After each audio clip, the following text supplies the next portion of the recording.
Stay up to date with all that's happening with the new national party, NNP. Send us a message via text or WhatsApp on 405-8683 with your name, email, and constituency. Stay in the know with NNP. Get updated.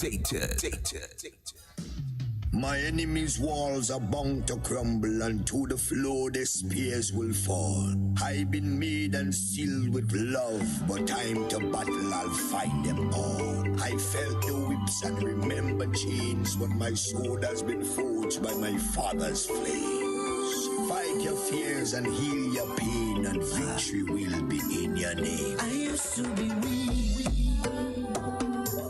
but I'm not weak no more.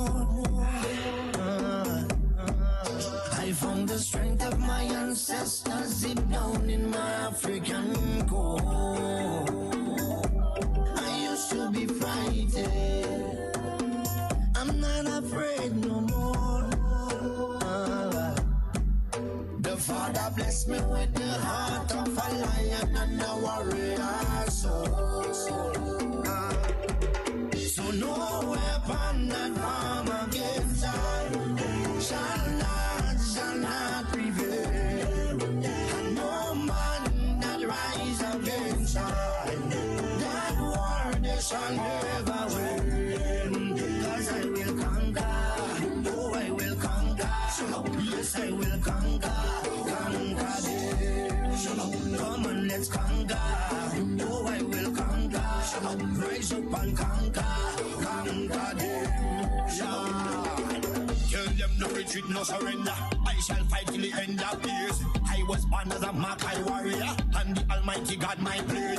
Fire burn all Satan carrier. Father loose all shackles and chain. This morning first thing as I wake up, King David turns Sam to the brain. Don't let your courage go down, keep it up. And if your heart rip up and stitch it up, don't let your faith them fall, pick it up. When my cup was empty, God fill it up. Don't take the devil contract, rip it up. And if your bad mind people to go meet it up, pass me the Congo drum and let me beat it up. God on my side, me no give it up. So no weapon that form against I shall not prevail. And no man that rise against I, that war they shall never win. Cause I will conquer, oh I will conquer, yes I will conquer them. Come on, let's conquer, oh I will conquer, rise up and conquer them. Thank you, Father. I want to say thank you, Lord. You're everything, Father. Thank you. Father, you alone shall guide me. No man shall lead my path. In the wind I hear your quiet whispers, and you heal my broken heart. Even some of my friends turn enemies, and they pray for right to feel. And remember you gave us your only begotten son, but we gave him the wound of flesh. Send down your warriors with the hello, they carry down to the end of days. No matter how the devil try trick me, unto you my soul I will give. Father, I know this time is coming. I can see the high tide raise. Without you there is no other. Could it be that we decide? No weapon that form against I shall not prevail. And no man that rise against I, that war they shall never win. Cause I will conquer, oh I will conquer, yes I will conquer them. Come on, let's conquer, oh I will conquer, rise up and conquer them. I am a man. I am a champion. I am a warrior. So who are you to tell me that I cannot make? Who are you to tell me that I am not the greatest thing that God ever created? Good morning, Grenada, Carriacou, and Petit Martinique. You're listening to Hard Talk Grenada. A very special good morning to those of you joining us on 97.5 CitysoundFM, 89.5 CRFM, 91.9 and 91.5 RealFM Radio, 92.9 Sister Rail Radio broadcasting from Hillsborough, Carriacou, and of course 94.9 We Noise Radio out there in Brooklyn, New York. A special good morning to those of you joining us on the live video streams, whether it's on Facebook, YouTube, Instagram, wherever you may be joining us from. A very special good morning to you. It is a beautiful, what today is Thursday? Thursday morning. It's a beautiful Thursday morning here in the Spice Isle. The sun is shining. I'm happy. I'm in a wonderful mood this morning. And of course, next to me in studio is my co-host, Mr. Senator, the Honorable Roland Bola. Good morning, Mr. Bola. Good morning to you, Ms. Duncan, and good morning to our listeners, wherever you are, and whatever means you're listening to us by. A very special Thursday morning to you. I just want to correct Ms. Duncan. I'm not sitting by her side, so don't say sitting beside me or next to me. I am your co-host. We're both in the studio. You see, do not connote the wrong idea to anyone. No, anybody who wants the wrong idea would get it regardless of what we say. Well, then don't contribute to it, Miss Duncan.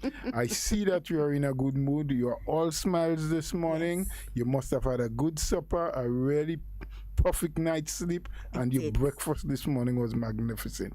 Thank God for that, and thank God for all the people who have woke up this morning in a good mood, feeling well, feeling revived, happy that they are alive. And for those who are not or have not had that similar feeling, I do hope and pray that throughout the day, or something we would say on this program today, something would happen that would bring you the joy that you deserve to have, and so you would be able to smile before the end of the day and feel good about yourself, and feel good that you have life, and feel good that the Father and the Master has blessed you again, blessed you with the opportunity to live through another of day in which He has created. So, my friends, let's get it going. It's Hard Talk. There's a lot we need to talk about. There is a lot that we need to talk about this morning. And of course, we are going to try our best to take our time. Mr. Bola, I know time usually just slips away from us. We do want to take calls. We do want people's input. But this morning, we just wanted, and I'm going to try my very best, Mr. Bola, to not get too passionate. I won't say emotional, passionate about what we are going to speak about this morning, because this topic in particular, it resonates with me in an emotional way. So when I speak about it, sometimes it comes across a little, emotional. But I'll try my best to not be too passionate, and to try to get the message across as best as is possible. Now, let's first start off with you, Mr. Bola. You were in Senate yesterday, again, as a newly appointed senator. Of course, not new to the Senate, not new to Parliament. I had to bring it up. But of course, what was your biggest takeaway yesterday from the sitting? How did you feel after such a vibrant debate? Well, the debate was vibrant, quite true. From the deliberations, excluding the reps on the government side, I do believe that all of the senators on the opposite side, opposing to government, did in some way express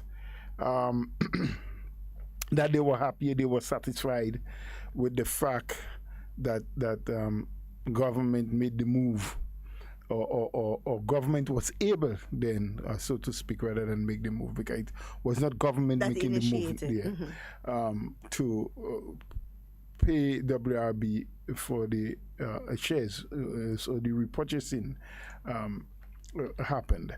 Though they had some concerns, they had questions. How did government how was government able to raise the money? Where did it come from? They need more details. And as was said by one of the senators on the government side, that information is being tabulated. It will come. Of course, there's what is also as a regulatory arm or the watchdog of government spending is called the Public Accounts Committee, which is a committee that is set up by the Parliament, headed by the leader of Her Majesty's opposition, and has, I think it consists of 3 members. So it will be the leader chairing that of Her Majesty's opposition. There will be one other opposition senator, as well as I think one from the government side. Right. It will happen in the lower house, the House of Representatives. It happens as well, where you would have, I think, no. Is it joint or are they separate? I'm trying to remember now whether the Public Accounts Committee is a combination of both lower and upper house. That I have to verify. I just can't remember. But there is a Public Accounts Committee. And so at that committee's level, all sorts of questions will be able to be asked. And that is where you can now interview the public servants, and get them to verify what has been reported in the Parliament and have them provide you with copies of the information. And of course, the government have said, and I believe what they've said, that the monies that they were able to put together to pay WIB for the shares that they have had, which was something forced on the government, came as a result of savings on the capital side of the 2020 budget. So I think what some people want to know is give us the line items. Right. Item by item. What was moved? What was moved? How much did you get on in this line item? Right. How much did you get in that other one? Which is a bit cumbersome, but has to be done because you have to satisfy the dictates of what the Parliament asks you to do, and of course the Constitution and the Public Finance Management Act. Number 17 of 2015, you have to satisfy all of that in order for you to be acting legal and above board. Absolutely. And if you cannot or you did not, then it means that you're doing something illegal with government funds. Right. And this government has served this country for many, many years, have done tremendous amount of work, have brought, a tremendous development to this country. And there has not been any one occasion when the government in its spending or its receival of resources have done anything to go contrary or cause an infraction to the law. Some of us, based on where we sit, what we believe, and our political support may not always agree with where the money has been spent or how it has been spent. But as to its legality for spending, this is one thing I am certain that this government will always be above board with. They will do the correct things in terms of following the law. So, what was my biggest takeaway? We had a new senator sworn in yesterday, Senator Matthew Joseph, who is the third and final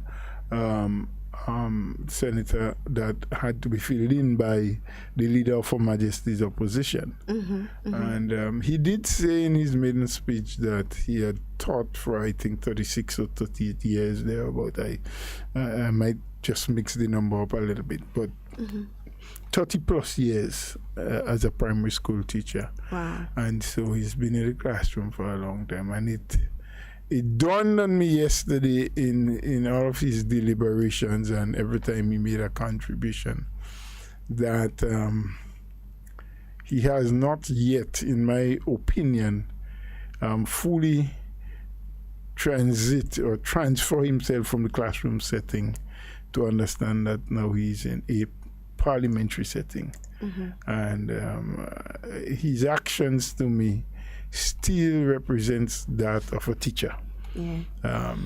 talking to his students. But, after you would have done the same thing for almost half your life, or more than half your lifetime on this earth, I think it becomes instinctive. It's instilled in you that is the way you need to act, I believe that as time traverses, our dearly and goodly senator will adapt to the new, of course, parliamentary settings, and he would get a better and deeper understanding. Of course, many of us went in there at our first time without any experience. I mean, we might have seen certain things looking at television, or we might have been in the Senate and the Parliament before and look at how some, but now you're doing it yourself, and you are in the center, of all of the activity. It's a little different to being an onlooker. So, Well, it's new to him, so I'm sure he would grasp it, just like it was new to Senator Sincere. Yes. And oh Lord, what's the other senators? You have Sincere, St. Clair, who is the representative for Farm. Sincere is one of the opposition senators. Right. So you have Sincere, who is a lady. A lady, right. And then you have St. Clair, who is a man. Who's the man? Okay. Right? So Roderick St. Clair is the representative for agriculture. Sincere is a representative for the opposition. Then you have so the upper house is complete. You have Mr. Lewis, who represents Labour. And then Senator Diali. Diali represents business, and then you have, there's another one again. Well, Matthew Joseph, who just came in yesterday, is representing the opposition. And then there's another gentleman from St. Andrews. His name I was trying to remember. And fairly new too. He didn't come in a long time ago, I don't think, did he? No. Himself. Excuse me.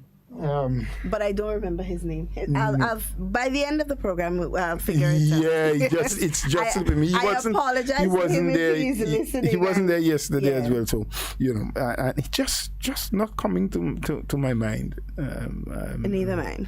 But we'll figure it out by the end of the program. But Mr. Bola, I want us to jump now into away from that little preamble and into what we came to talk about. And I want to be very cautious, of course, as per always, and also very instructive in what we are about to do at this point in time. Now, the nation by now is very much aware of the conversation, negotiations going on between public servants and government as it refers to the 4% increase that they are entitled to. Let me just make one correction very early, because you want to be very careful. The negotiations that are going on between the public workers representatives, yes. Which is the union. So it's not a direct conversation between workers and the government. Right. So it's the representatives, which would be the Public Workers Union, Technical and Allied Workers Union, who represents a small portion also of the public service, and also the Grenada Union of Teachers. Right. And then you also have what is called staff association. So like the prisons, the police officers, they don't have a union representative, but from among themselves they pick a team of people who will sit in those meetings and negotiate on their behalf. Right. So I think the nation is by now aware of the negotiation, the ongoing conversation surrounding the 4% increase. And before we even begin, I would like for us to read, Mr. Bola, if you'd permit me to read quickly a press release that was sent out by the Grenada Union of Teachers. This is their official statement that was sent out on the 26th. And I want to read, and then we will begin the conversation from there. It's quite lengthy, so please bear with me. And it reads, the Grenada Union of Teachers, or I should start with the heading that says, we deserve our 4% increase. The Grenada Union of Teachers is quite disappointed in the recent pronouncement by the government of Grenada as it relates to the 4% increase due to our teachers. We are quite aware of the challenges faced by government regarding the generating of revenue, and in a recent statement, the government of Grenada outlined reasons why its revenue collection has been down. Be that as it may, it is the same government that was able to find $200 million to buy back a company that in most part has been serving Grenadians well over the past 20 years. Using government's own figures, let us compare $13 million a year that is owed to workers to approximately $200 million, which was used to buy back Grenlec. It will take 15 years of paying $13 million to make up the $200 million that was used to ensure the deal happened. So indeed, equating the two seems unreasonable as postulated by government. The buyback makes the 4% increase looks like a needle in a haystack. How unreasonable. Even more unreasonable is the fact that Prime Minister is suggesting that public workers are unreasonable in their demands. We are not demanding anything, but rather expecting what was signed and agreed upon. Before Grenlec was bought back, there was the unemployed, the unfortunate single mothers, the poor and the vulnerable. If the $200 million was used as a stimulus package for the population, then each vulnerable person could have received at least $2,000. Instead of spending money on these people, the government saw it fit to spend the vast amount of money in its disposal on Grenlec. It is rather unfortunate that the government will bring up structural adjustment and laying off workers again. Would $13 million a year throw the economy into a tailspin? Would an increase of approximately $1.1 million a month cause workers to end up on the breadline? A caring government who just found $200 million would never allow this to happen. Our workers deserve to be appreciated. Since 2013, our teachers have been keeping the economy afloat by paying additional taxes. Do you think that the entire $13 million would go entirely into the pockets of workers? The worker who gets a $50 increase can see at least $10 to $15 going into taxes. That keeps the economy afloat. Out of the $13 million, at least $2 to $3 million will be put back into the economy through taxes. These workers are the ones who will put the money into the economy, stimulating business and keeping the economy striving. They are the ones who will ensure that the local economy circulates, thus far keeping business alive and the economy booming. The workers do not have the ability to pull money from underneath a mattress to make purchases. It is their monthly salaries that keep them afloat. Workers are the electricity that keeps the country moving. Workers are the electricity that powers the economy. Workers are the electricity that brightens the end of the month, putting smiles on the faces of vendors and farmers. Invest in your workers as you are able to invest in Grenlec. As it stands now, the union awaits the upcoming payday as members anticipate the 4% increase in salary. Stand firm, teachers. We await our 4% increase and also the $1.9 million that was docked from our salaries. We deserve it. Long live the trade union movement. Long live the GUT. Let's stand in unity. Long live. And that was the official press release that was sent out by the Grenadian Union of Teachers. Mr. Bola, I have so much that I want to say about this. Why do you want to say so much, Ms. Duncan? Because I want to choose my words so right. I read it and I reread it and then I read it again, Mr. Bola. And I witnessed in reading it a multiplicity of emotions. I was angry. I was disappointed.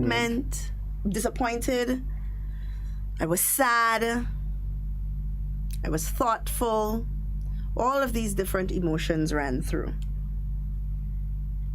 But the one that stuck with me was disappointment, unfortunately. Okay. I'm not going to ask you why. No, because I'm quite sure you know why. No, I'm not sure why. I wasn't there when you read and reread and had all your emotional swings, movements up and down. But I want you to put back the letter up on the screen so that we can take our time as best as we can and go through it. And first and foremost, what I'd like us to do is not appeal to the emotions of people, but first point out the inaccuracies absolutely in the letter. So one of the main ones that comes up very, very early is the buyback of Grenada. The buyback of Grenada, right. So, and it says here, and I'll read it because I know you want to go through it piece by piece. So let's go here. Start from the top. It goes... The Grenada Union of Teachers is quite disappointed. And that's quite okay. They have a right to. If they feel disappointed, no one must take that away from them.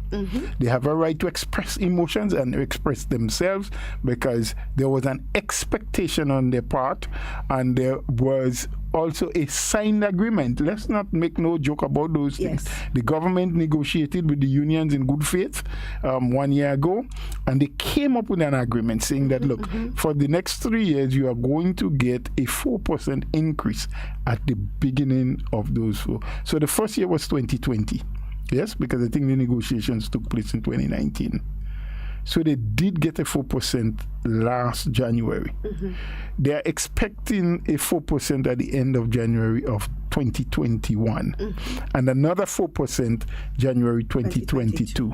By which time, again, I think, because it goes in 3-year cycles. Yes? In fact, the government did offer to go a 4th year. Should we go a 4th year and have salaries negotiation tied up, signed for 4 years? And the unions was the ones who decided no, 3 years, and then we will start renegotiations again, right? So that's a given. Now you are asked, or you are told, ask is the correct word. Can you delay? Forgo for now. For now. And the rationale was given why. Right. Okay? So it's okay. Be disappointed, that's fine. No one should get angry with them. No one absolutely should be angry with them for being disappointed. Absolutely. Now, it goes on to read that we are quite aware of the challenges faced by government regarding the generation of revenue, and in a recent statement, the government of Grenada outlined the reasons why its revenue collection has been down. So they understand why we're not collecting enough revenue. It has been explained, and they understand that there are challenges. Right. So government is not generating as much as which is what the government said to them. And from that statement, it appears as though they agree, they understand that that is the case. Good. It reads further, be that as it may, it is the same government that was able to find $200 million to buy back a company that in most part, has been serving Grenadians well over the past 20 years. Right. So that paragraph to me is a very big one. It is. And I think when one dissects that, it will take care of most of the other things that I've heard you read. Absolutely. One, they are overstating grossly the amount of money spent by government. Yes. It's nowhere near $200 million. In fact, they are overstating by almost $40 million. Yes. Because when one does the calculation, and they are teachers, they are mathematicians in their own right. There are accountants. Some of them, they are. 60 million US, right? That has to be multiplied by 2.67, which is the exchange rate. I don't know you have that there. In my mind, without the computing, and you're on the computer, it is an average of about 160,200,000. That's what I think it is. Okay, was it 2.67 or 2.7? Because yes, varies. it could. Yeah, it varies. So probably 2.7 might be the better. So we're looking at about 183 million. Right. So if you do it at 2 point, right. At 2.7. Yeah. So there about. So not 200, but let's be frank. Based on our calculations here, using the exchange rate of 2.7, 100 and around 82 million, 182. Okay? So stop saying 200 million.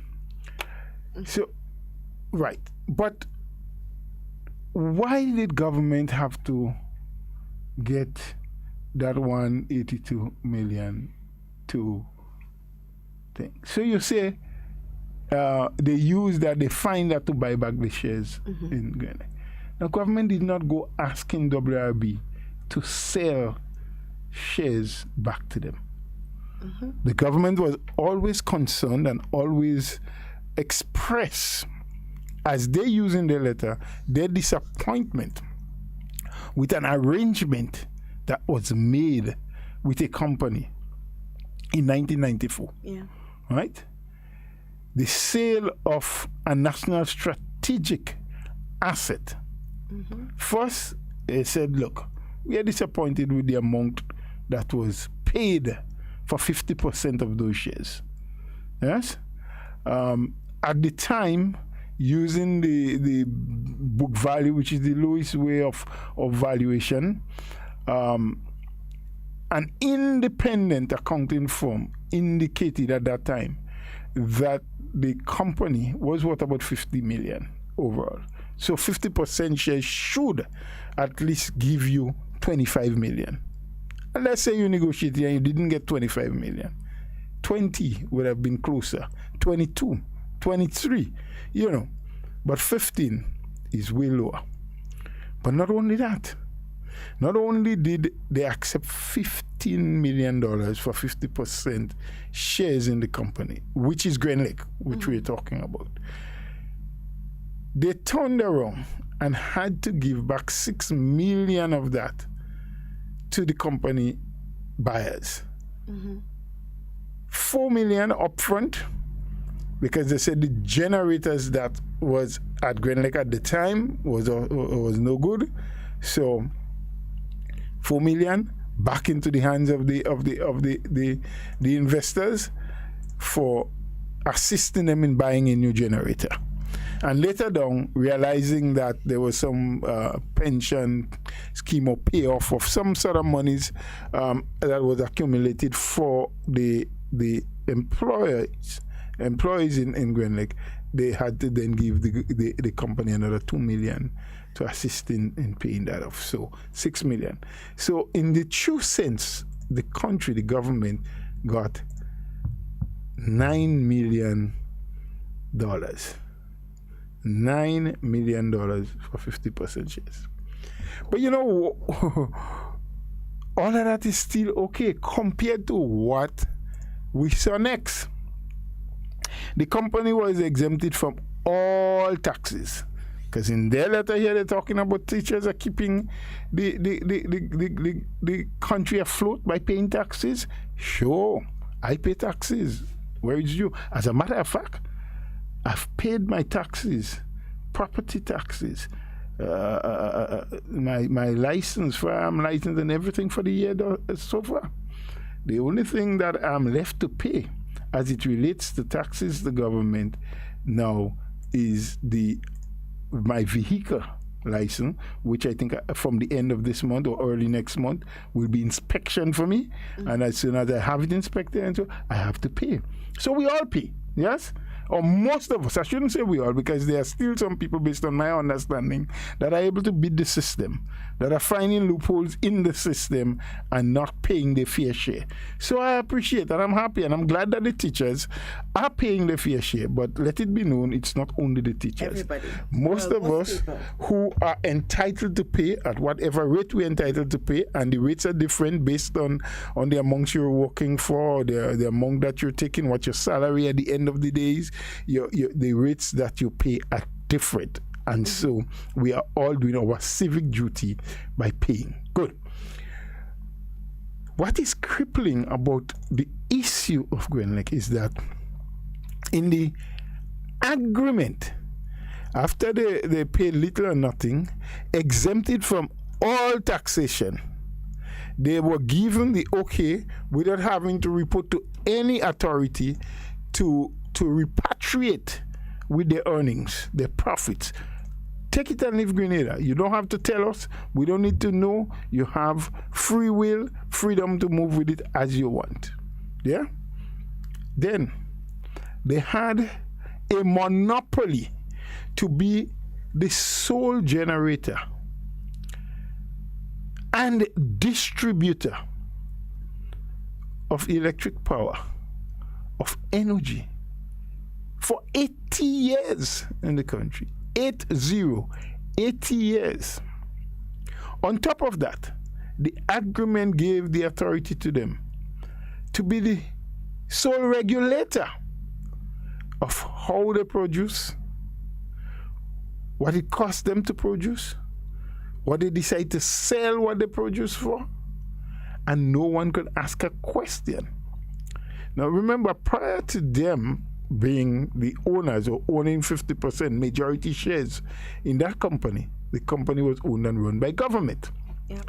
At that time, the government had in place what was referred to as a public regulatory commission. Public Utility Regulatory Commission, because it's a utility, right? The 50% sale to WRB saw that regulatory commission that was able to regulate prices was disbanded.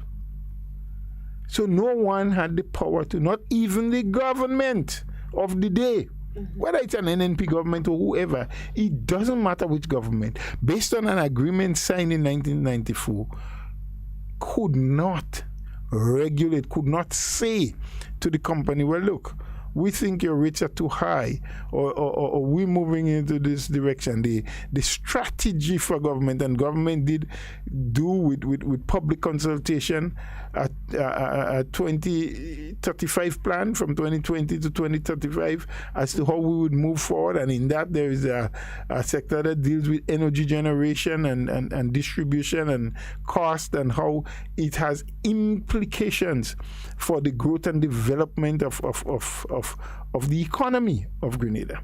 Yes? Mm-hmm. Then there was what was called in that agreement the repurchasing clause. Now, what does the repurchasing clause say?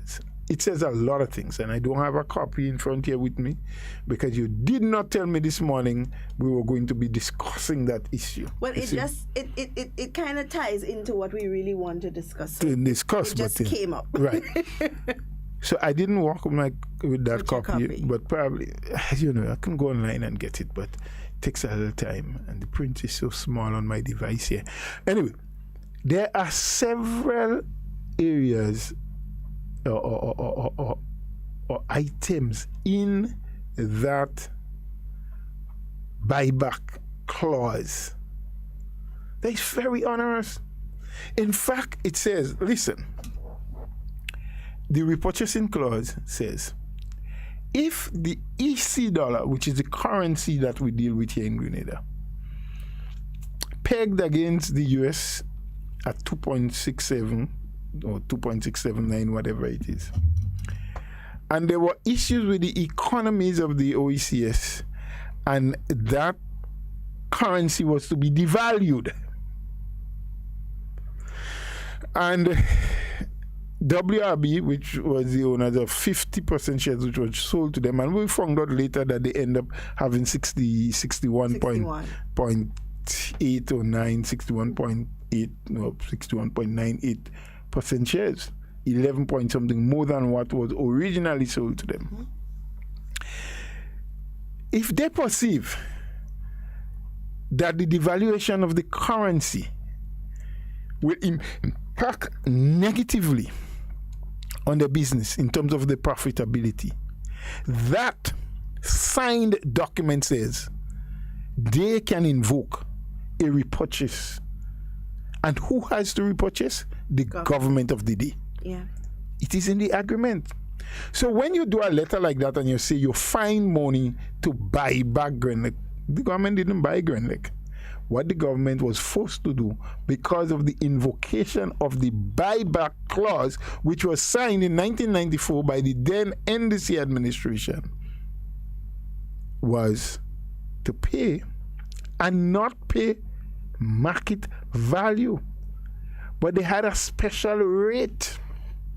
A formula. A very special formula that took into effect all sorts of things. As a matter of fact, 1 year after WRB paid $15 million for 50% shares in the company,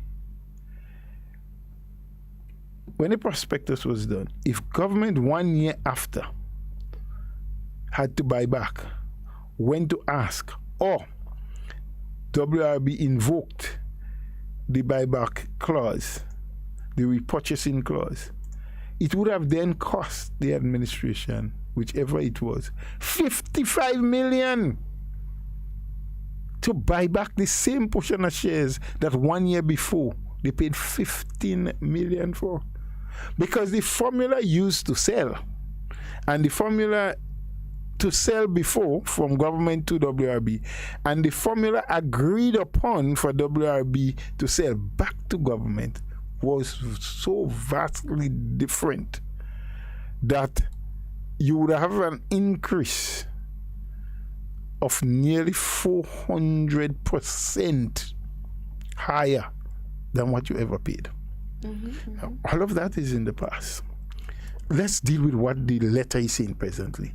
You found money to buy back. So we established already it was not 200 million. It was about 180 million.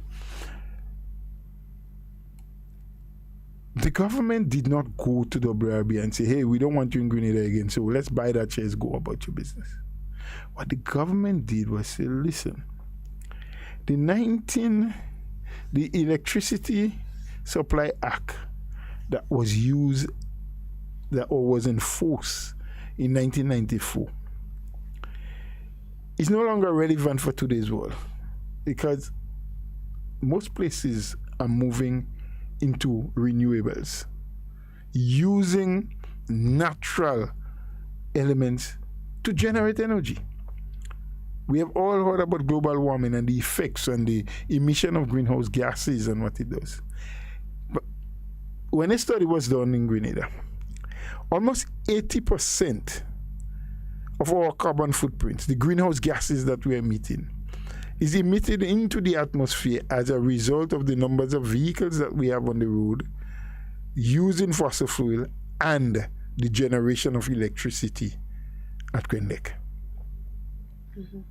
The world is moving towards trying to save this planet, the ozone layer, to cut back on the warming, the rapid rate at which it is warming up, to ensure that the climatic changes that we are seeing are slowed down.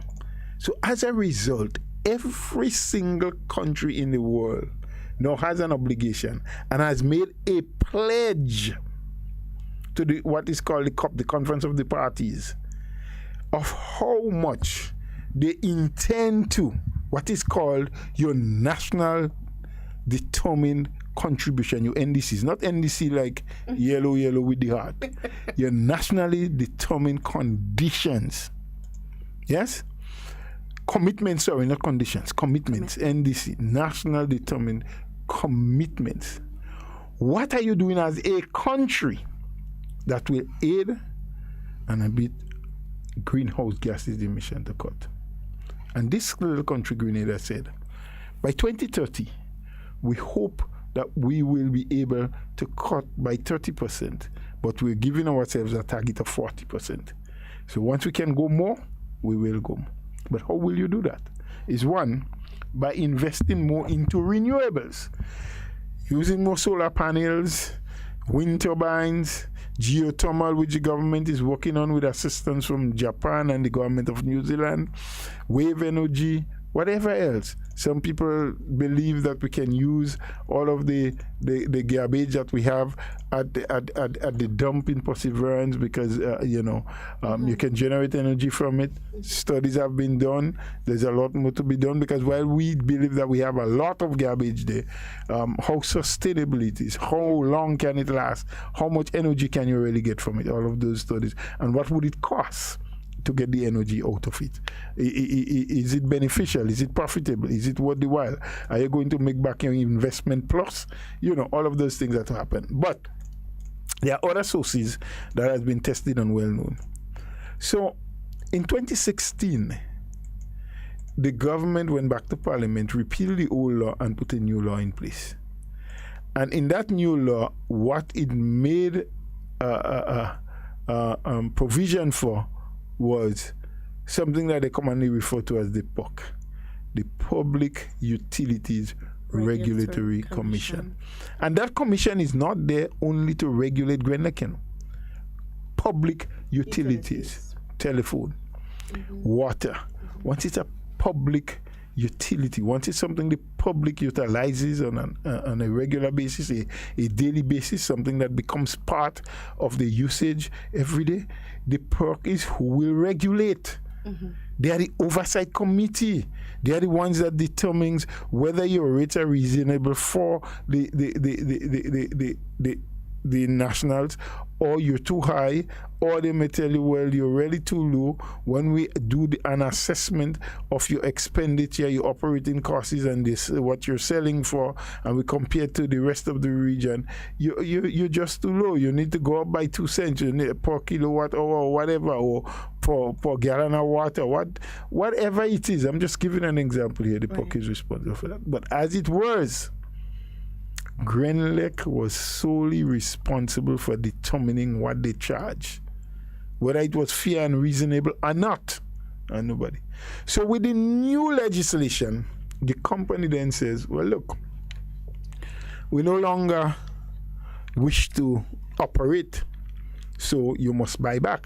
And they gave a price to the government. And the government said, well, okay, if you want to sell, we had to buy back. But we think you are a little bit too high. Let's see how we can work this thing down, It's based on what you paid, based on what we know, blah, blah, blah. And they said, well, no, we use the rate or the ratio or the formula that was agreed upon when we purchased. Right. Yeah? And then they took, as opposed to what a lot of people saying, government took Grenada to court. There's no truth in that. The government did not.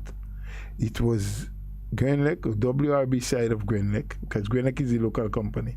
WRB is the foreign company that bought 50% shares, or 50% shares was sold to them in 1994 by the NDC. So they brought the government before the international court for the settlement of industrial dispute and so. Yes? Right. The court held up what they said, because the court said, look, you have a signed agreement. And government never denied that they had a signed agreement. All government sought to do was negotiate to see if, look, we can get this thing done. Eventually, which happened. Yeah. Eventually, after the award of the amounts, quietly and privately, they agreed to the negotiations, and the amount was negotiated downwards from, I think, 83 or 70 something to 63, right? It was, but that was after you went to court and legal fees have to be paid and all those kind of things, right? So it was Grenada that took the government before the international commission, not the other way around, right? And I just want to pause for a moment. So the reason behind going to the court for the settlement of disputes was mainly to say to them, listen, we signed an agreement that says, that contains a formula that amounts or gives us the right to get this amount for Grenada. Yes. Government said to them, okay, this is too much. So they took them to court to say, this is the amount that we signed for. That was promised to us. Yeah. based on the formula. Based on the formula. Yes. And that is how much we want. Right. Nothing less. Right. Because as it is now, what government has paid, which amounts to about $17 per share, even ordinary men are saying to you that when you are about to resell, we know you can't get back $17, right? Yeah. Because the formula used was not present market rate formula. Yeah. It's a formula that added all sorts of things where you had to look at the last 5 years of profit and what amount of profit they made and add that on to what the market value is and all sorts of things that a government of the day back in 1994 signed to. Yeah. So to say in the letter that you can find the money to buy back, it was not just like that. You didn't just find it to buy back, but that's not all, When the court gave its judgment and said, look, this is what must be paid, and government then went privately with Grenada and they negotiated, and got some reductions. WRB then registered that international judgment in the local courts. So what it meant is that it became enforceable in Grenada, and the local courts in Grenada would have to uphold that international decision. That decision that was given out there, it got registered in the court here now. So right. So government had to, because there was a date, and if you didn't pay by that date, you had interest rate that was running, and here how the interest rate is calculated, it's just crazy. Everything was just crazy. Government was told that whatever rates you are paying for bonds, because government sell bonds on the Carriacou market, and the stocks and bonds market, where you can buy a bond from government either for 90 days or for 160 days or whatever, and they will pay special rates of interest. That's how a lot of businesses do to raise money. You have the stock market in the US and in England, and where you go, you sell stocks, you raise money, you could buy back stocks, when things like that. Right. So that is whatever rate was being paid for bonds, that's the rate that had to be paid at the time for the interest. So two things would have happened if government did not find the money to pay back. And there was a deadline, a deadline of the 21st or something of December, by which WRB must receive the money based on the court judgment, or else what they were given the power to garnish government earnings. So when the trade union says to its members and to the Grenadian public, look, the government could have found money to do that, to buy back Grenada. As though government just say, okay, look, like you go over the counter and you say, I want, that was not what happened. There was a court decision. There was a buyback clause. And all of those things, the agreement is there, and they know it and they see it. Because the trade union themselves, representatives from the Trade Union Council, did meet with the government after the fact and said, look, we support you. We are happy that you did, because we believe that this is a strategic asset. We believe that this should not be in foreign hands. We believe that what Grenada has to do is very strategic for the development of this country, can aid, can get us into a better place economically. And if the country gets into a better place economically, everybody benefits. Because more people will get jobs, because you will have more manufacturing and other things, and you can outline the health sector, everything, and right? Cheaper rates for energy. Of course, teachers and every other public servant will benefit. But more importantly, if you can cut unemployment, if you can now find more investment to come into the economy, it means that government can collect much more revenue. And instead of 4% down the line, you may get 5 or 6%. Yes, I'm not saying that it will happen now, but I'm saying looking forward, making a sacrifice today for the better good of tomorrow is what government had not said that to them because government said, look, we acknowledge we have to pay. What it is that at this particular time, and they have said that, yes, government gave us the reason, and we know that you're not collecting, and why you cannot collect. We know it is because of the pandemic. Revenue being collected because of the pandemic. No one planned that. No one fitted that into the budgeting. No one knew that for 2020 you may have lost the entire year, not being able to function. As a matter of fact, when you compare the first 3 months in terms of revenue collection of 2020, January, February, March, the first quarter, you compare it to 2019, it outpassed and surpassed what was collected for the same period in 2019. But more importantly, the budgeted amount for the first 3 months of 2020, the actual collection surpassed it. So what you budgeted for, it surpassed it. But come the end of 2020, you had a 12% negative growth. Well, in economics, they call it negative growth, but that means you're going backward. Right. In other words, 12 points less. If you use the number line, which is what people like you would have taught smaller children, you have the zero and you have the positive side and the negative side. So from the zero, if you go right-hand side, you're going positive. If you go left-hand side, you're going negative, right? That's what how the number line shows? Yeah. I just want to be correct, teacher. So when you put the government at the 0 point at the end of 2020, they went 12 points backward. Right. Negative. Right. So there was no positive growth. So the economy decreased. Things went bad. So government say based on that. And I heard, not in the letter, but on another occasion, I heard the president of the teachers union talking about, the government said there will be a 6% growth this year. Yes, they will. But he should know better. That's what they focused in. But if you are 12 points... It will take you to zero. Negative, not even zero.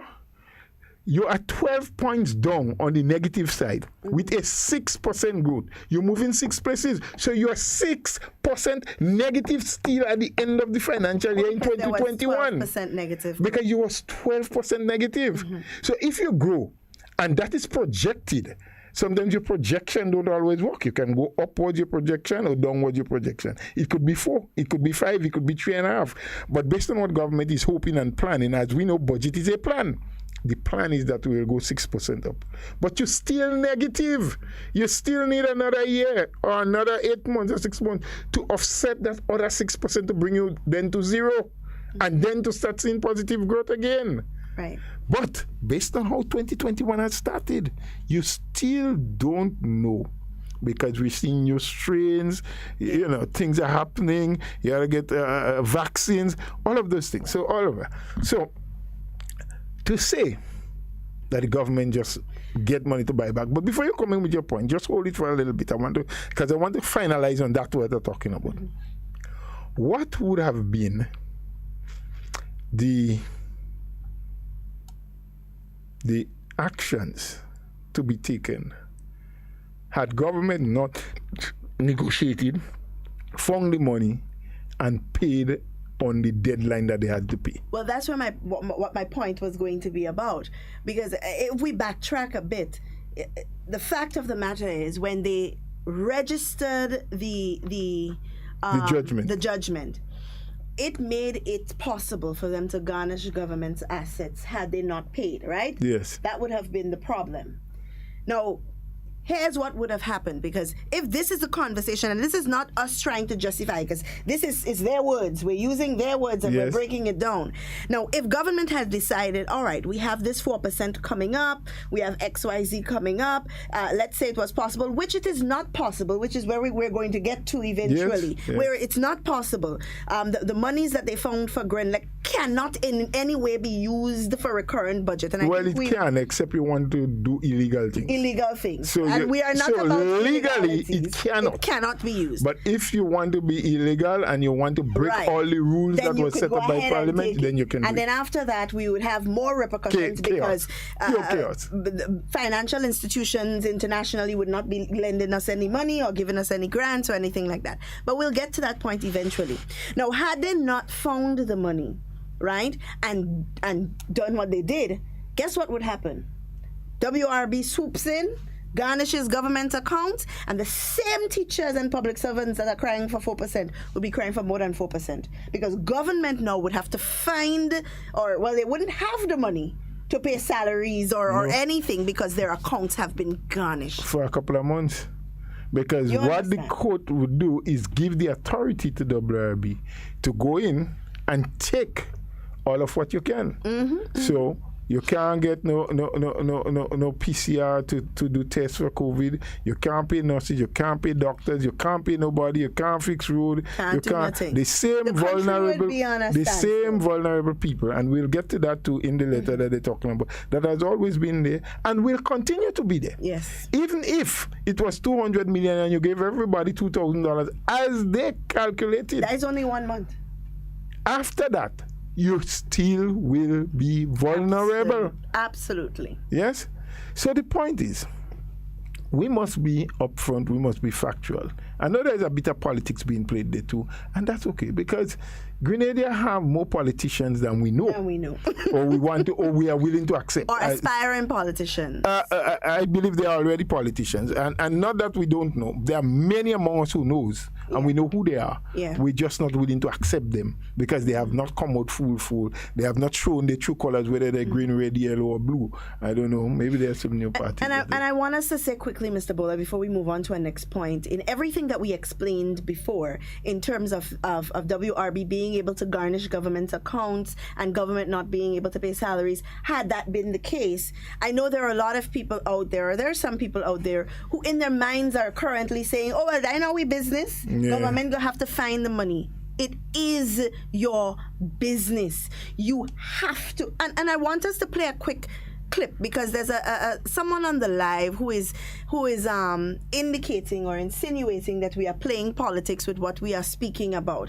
And I mean, this is just the basic explanation. It's and if you ask any of the other politicians, if they're being honest with you, they will tell you themselves that this is what it is. There is no secret behind it. This is what has happened. And I want to play us, and we played this clip here before, and I want to just quickly play it again. It's a clip from the then Minister of Finance and Energy. He was also Energy. On the buyback of the Grenlec shares, because it was offered to the NDC, in 2012. Of course it was. Well, that point was made in Parliament yesterday, because someone was bringing up the issue about, well, it was offered to the government before. And we had to tell them that not only this government it was offered to NNP after the 2013 election. But it was also offered to the NDC. And I wanted during the 2008-2013 reign. Yep. And they said they couldn't at the time find the money. But don't take our word for it. Let's play the clip, Mr. Bola. It's there for people to hear. We started discussions about, because some discussions took place in relation to the Grenlec thing. When we started that discussion, we said, look, if we have to sell you any Grenlec shares, we must know that we have the right to buy them back whenever we want to, right? So that what we will be talking about is more in the nature of a facility to get us over. So if you own it for 3 months and tomorrow I have money and I want to come back and just buy it, I just buy it, because at the end of the day, we don't really want to sell it. What we want to do is to be able to finance an operation, and you are in a position where if your investment policy allows you to, you can say, okay, I can make that investment. Because at the same time, while the NIS, I mean, I can't speak for them, but I think I can say so safely, the NIS does not simply want to have $10 million sitting in the bank earning 0% interest or 1% interest. If they can do something that will give them 5% interest and raise their returns, they will do so. So they want to mix their portfolio. So some of that may mean lands. Yes, some of that may mean shares in a company. But that's the kind of discussion you will have. Now, if I sell the shares in the breweries, really and truly, the government is not in the business of running beer factories. Yeah? So if we give up that, it does not compromise the government or the integrity or the patrimony of the. Every person in Grenada, Carriacou, the Florida-based company WRB Enterprises bought the majority of the Grenlex shares in 1994, which was 61.4%. The NDC administration was given the opportunity to repurchase the shares worth approximately 90 million EC dollars.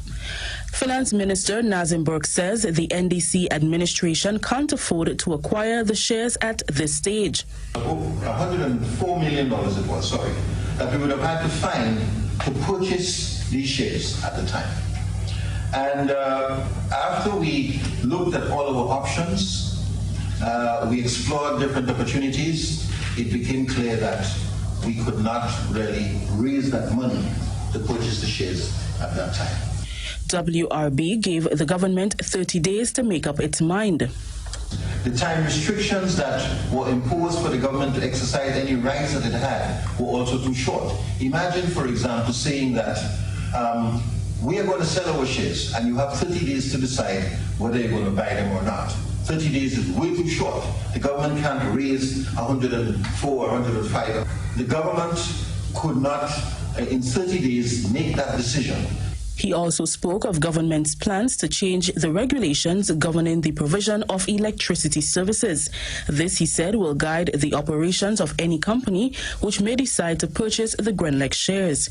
We took the stand that we have no difficulty entering into a new relationship with a new strategic partner, such as Emera or Light and Power Holdings, but we wanted to be absolutely sure that the concerns that we had about the electricity sector were addressed and that a new development framework was created once and for all that would put Grenada's energy supply on a sound footing. Emera serves as the lone power utility on the island of Barbados. Rikisha St. Louis, GBN News. Okay, so you heard it yourself, and we have the tapes, we can play them, we can remind you. There you had, at the time, in a different era, not the 1994 NDC government, but another NDC government from 2008 to 2013, under the directive of the Finance and Energy Minister, the Honorable Nazim Burke at the time, saying that the shares was offered to them. Now, let's make the distinction here. It was offered to them at the time for 104 million. This time that NNP had to find the monies to repurchase, it was not offered. They invoked the buyback clause and took the government before the International Commission, the International Tribunal, got a judgment based on the agreement that was signed, and then registered that judgment in the courts in Grenada, which made it mandatory that you pay by the time given. Because the court said if you didn't, this is the rate of interest that will be accumulating over time. But plus that, the company then had the right to garnish. So the person out there who is saying that we're trying to play politics and where were the legal advisors? It had nothing to do with legal advisors. The legal advisors was always there. It was what was written in the agreement that was signed in 1994. Now, mind you, WRB did nothing wrong, you know. I want to make that absolutely clear. WRB did nothing wrong. Neither did the government. WRB invoked. Who did wrong was the NDC of 1994. They gave them that weapon, you know. They gave them that tool.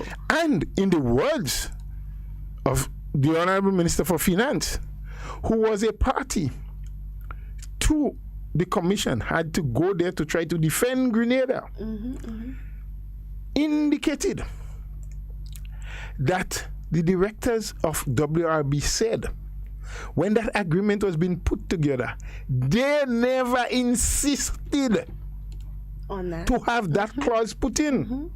It was the government then, or the people who negotiated on behalf of the government that insisted that they put that clause in there. The question is why? Yep. I don't know why. And I mean, this thing was so bad that even at the time, there were members of that government who declared to them, listen, this is a bad deal. Let us not sign that deal. In fact, the Minister of Public Utilities at that time, in 1994, said to them, if we're going to sign, let's do it in patches of 10 years. So every 10 years we'd have an opportunity to review. But you heard the Honorable Nazim Bogdan between the 2008-2013 era talking about the need to regulate the industry, the services that was being provided for electricity, because we were bound by foot and hand. For 80 years, we could not do anything. Ask the business people, ask the homeowners who wanted to get into renewables by buying solar panels to place on their home, their private homes. What was the process they had to go through? You had to first get WRB to give you permission. Yep. They had to give the okay. They had to give a license.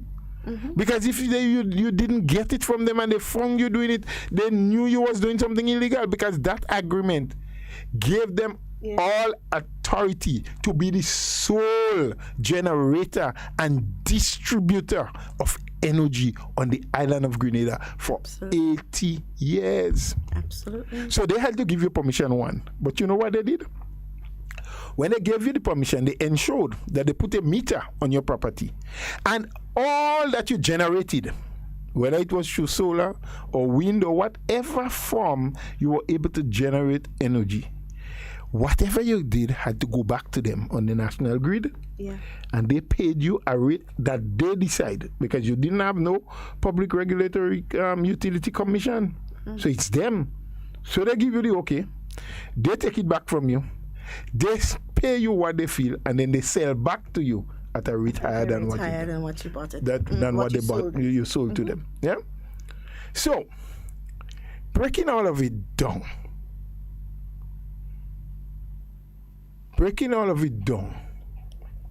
You recognize that NDC government of 2008-2013 had a choice. Like the minister said, at the time, we had 30 days to find the money and to decide if we were buying. We couldn't find the money, and we couldn't find a strategic partner, meaning the government could not go out there and find another person to say, hey, look, we have this offer. We believe, it's good. Can you come up with the money, and you would have buying, you would have a share? They couldn't even do that. So they had to refuse. But that's because they was offered. They did not, WRB at the time did not invoke the buyback clause. Mm-hmm. In fact, the buyback clause said, look, if a hurricane, an act of God, a natural disaster happened, a hurricane passed and it blew down too many poles, and WRB felt that the investment they had to make to put back up poles and to start distributing again and generating, it was too costly for them. That was in the agreement, that they could invoke the buyback clause. Yep. If an earthquake passed and it damaged the building in Queen's Park and the generators went bad, that could cause them to invoke. I mean, there were so many things that at any day. So even if it didn't happen now, it could have happened tomorrow. It could have happened next week, next month. We don't know. It could have happened after Ivan. Well, they didn't do it after Ivan, but we don't know. But it could have. Because he even spoke about a pandemic. A pandemic. So with this present situation, this present pandemic, if they felt that the pandemic has had a significant enough effect on the economy of Grenada that caused so many people to be out of jobs and has an inability now to pay the electricity bills at the end of the day, and the government is not in a position to give stimulus because the government is not collecting revenue, that they could have used to invoke the buyback clause. Yeah. So all of that thing said. The other thing I just want to touch on is that there is no comparison between the money and that. And as they said, that's only a small part of it. Well, the amounts are different, true. But where they're coming from is also different. Yeah. Because remember the budget. There is the recurrent and there is the capital. Look up the laws, look the Public Finance Management Act. You cannot move monies from the capital side to the recurrent side, right? Based on law. Yeah. You do it, you're doing something illegal. Yeah. You can be brought before the court for doing that because you're breaking. And of course, sometimes people always think, well, the minister this, the minister do this. The ministers don't do it, Finding the money was not the minister. The Minister of Finance could have instructed. So you have the permanent secretary, you have the accountant general, you have the budget team, you have the debt management team. All of them would have said, look, we have this judgment debt which we must pay by a particular time. And these are public servants, eh? All public servants. All public servants. If we don't do it, these are as a matter of fact, they would see the judgment, including legal affairs. Right. Because legal affairs have to give legal advice to government. Right. What you're doing, it's above board, it's legal, it's within the remits of the law. Oh no, you can't go that way. Oh no, you couldn't do that. Yeah. Because that is not correct. That's why you have a legal affairs division. You have an attorney general and several other laws. It's not just the attorney general, You have drafters and all kind of other people who are there researching the law, checking what the Constitution say. What does the Financial Management Act say? What does this other act say? What will you contravene if you do X as opposed to doing Y? Which law would you break? They have to check and verify all of that. And then now the public servants have to sit and say, well, look, we believe we have X amount of savings under the capital because of this reason. Line item 1, and I know one of the line items was, as a capital project, was the bath and toilet, the pit latrinic eradication program, where some 5 million was budgeted for 2020 to be spent. But due to COVID, that this project started up somewhere in August, September for some constituencies, and only about $1 million was able to spend before the end of the year. So that's one of the areas where immediately they got $4 million that wasn't spent. And they had to go through line by line, record it, tabulate it, ensure that they can find the monies for it. Because again, you have to remember that a budget is just a document on paper. It is a plan, and you have to find the money. So they, to the accountant general, have to advise the minister, well, based on our collection, based on our reserves, based on what, yes, I think we can find it. No, I don't think we. So there's a lot of things that had to happen behind the scenes. Yeah. Right? But the public servants are the ones who had to do the work. So in essence, when you're saying that the minister is telling lies, you are in effect saying that the public servants are lying. Your own sons and daughters, your own people that you represent as a union, you're calling them liars. You're saying that they're not speaking the truth. Yeah. Because they're the ones that are actually doing the work. The minister only sets the policy. The minister don't sign check. The minister don't collect at Inland Revenue or any of the out offices.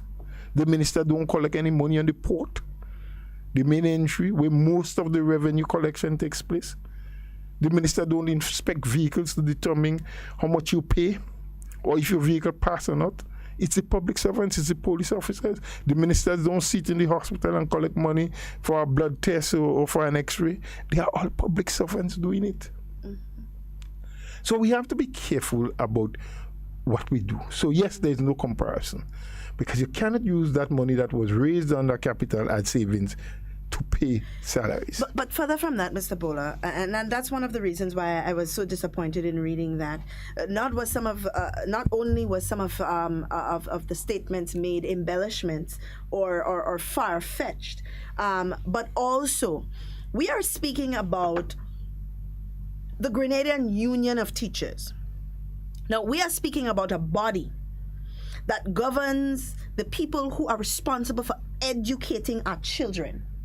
We are speaking about a body that is responsible for people who are supposed to teach our children the ways of the land.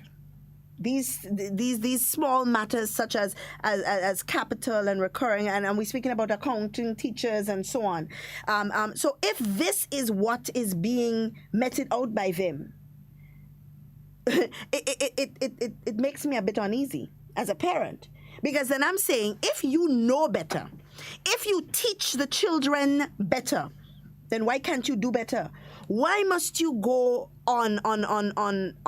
in public and speak these things to people, trying to mislead them? Because your main purpose should be to educate the public, to let the public know that, okay, XYZ is XYZ and not QRS. So when you go out there and you say, oh, well, government fined $200 million to pay for Gren Lake. It's not $200 million. Well, no, well, I'm just repeating what they said. I don't want you to repeat it. I want you to correct it. Well, government found $183 or $82 million to pay or to get back the shares of Gren Lake that they had no other choice but to do.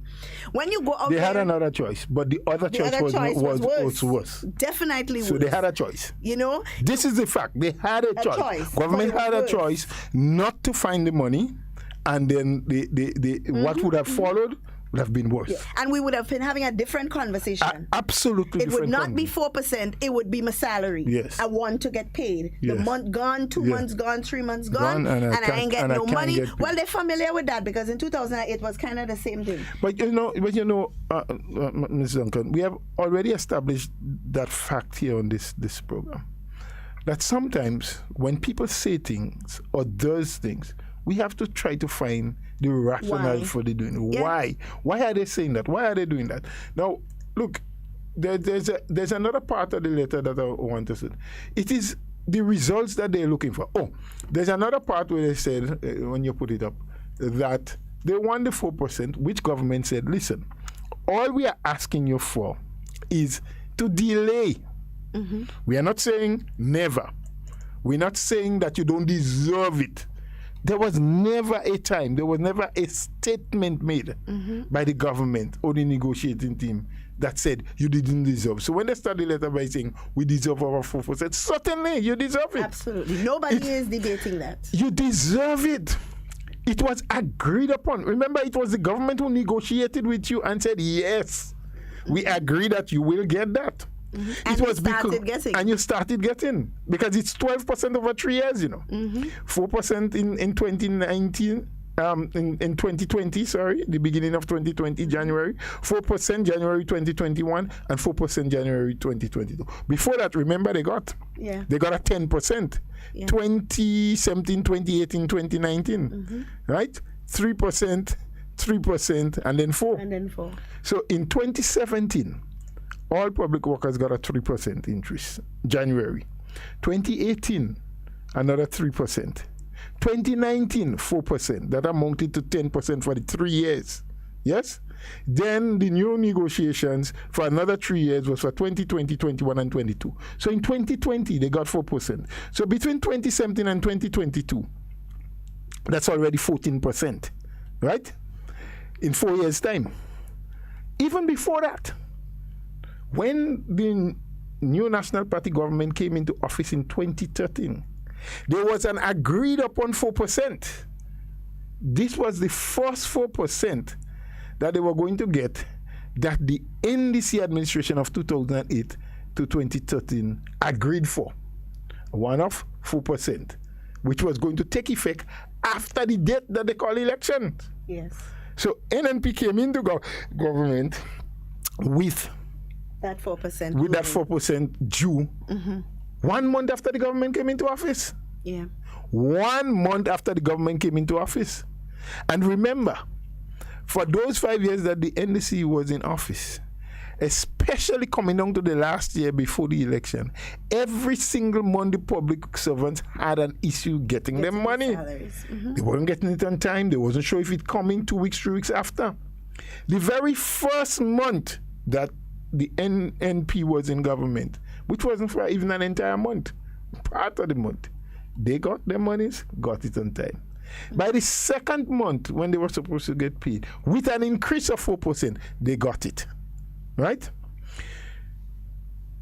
They also had back pay, which amounted to $44 million. never paid by the previous administration. The government again met with their representative, the unions. I mean, let us not forget all those things, because when we tend to say, oh, well, the government this and the government that, and the government has always honored its commitment to workers. Yeah. The government met with the unions and said, look, we just came in. The economy is down. In fact, for the 5 years that the NDC was in office, we had what, as I explained before, negative growth. We were always going from the zero backwards, 4%, 5% backwards every single year, not forward, right? We had the issue where the government was spending at the end of every month for its basic services, basic needs, salaries, pension. They weren't even paying the NIS. The records are there and we can get it.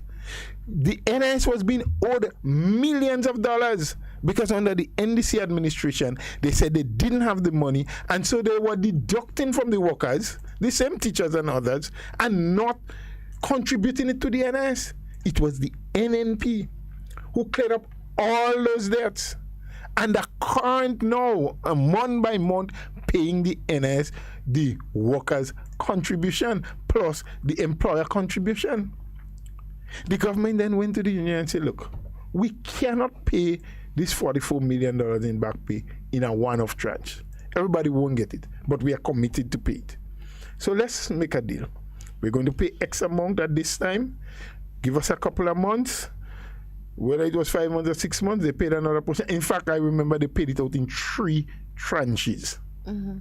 So they got the 4% increase immediately as NNP came into office in 2013, got the $44 million in back pay in 3 tranches, and the government continued the negotiations and said, look, based on where we are and we're getting into a structural adjustment program, and look at the rationale for doing it, and what we have to do, we ask you for a wage freeze. I think it was for 2 years or something like that. Yeah? The unions agreed. Yeah. The workers understood. And they agreed. Mm-hmm. So, the government got a break from salary increase for 2 or 3 years. I don't remember exactly how many years. Mm-hmm. And then the negotiations restarted.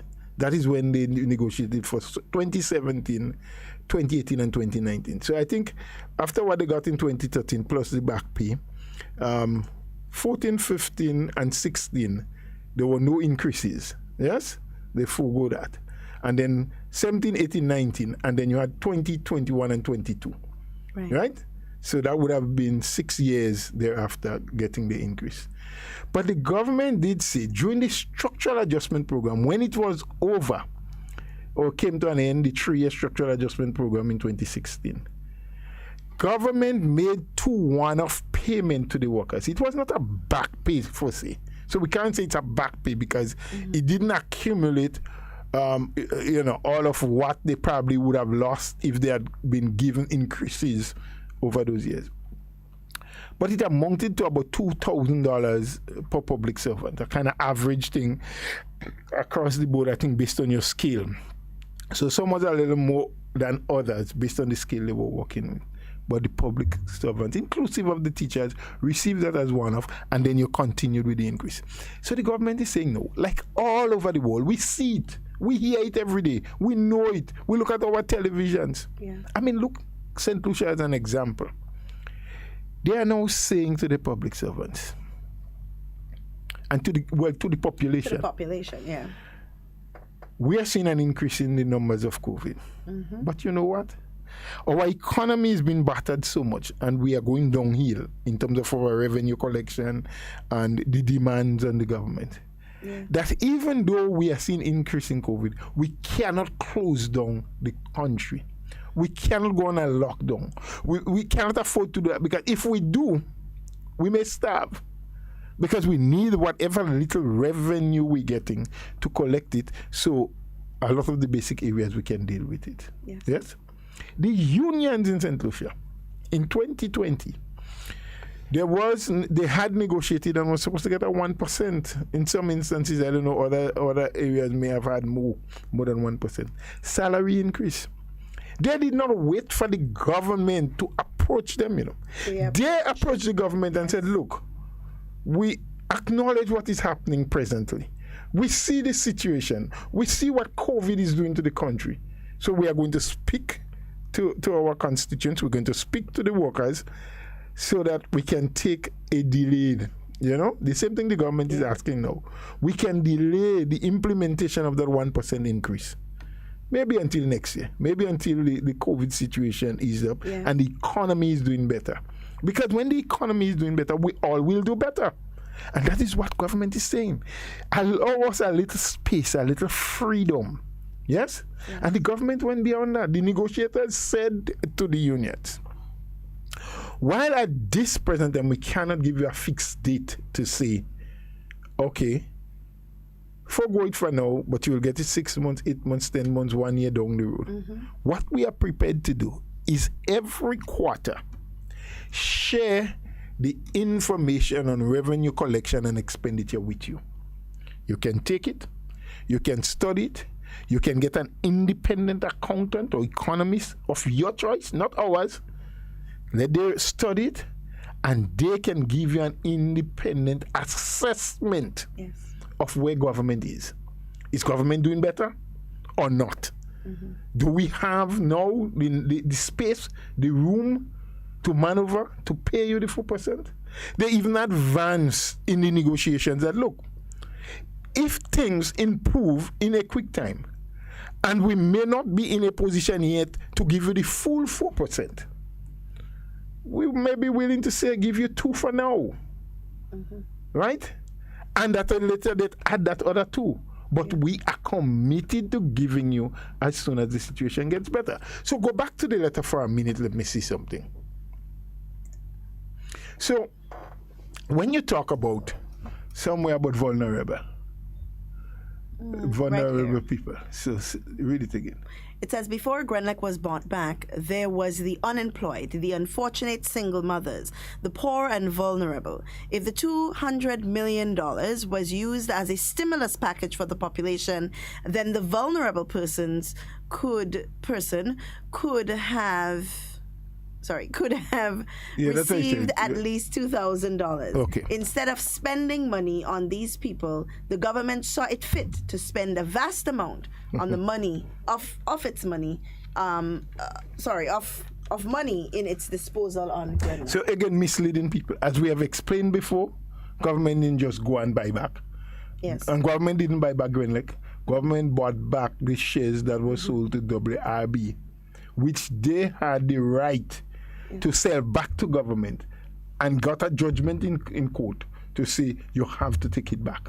But also, Mr. Bola, let's look at a very important piece that speaks about the vulnerable persons. Now, we're speaking about, and I'm using the 200 million as they quoted, that each vulnerable person, I don't know where they got that mathematics from. Well, I don't know what number they use. What they use, because you cannot calculate how many vulnerable people it have. Yeah. But let's say they pulled a magic number out of a hat and they came up with $2,000. Now, this $2,000 that they are speaking about would only be for 1 month.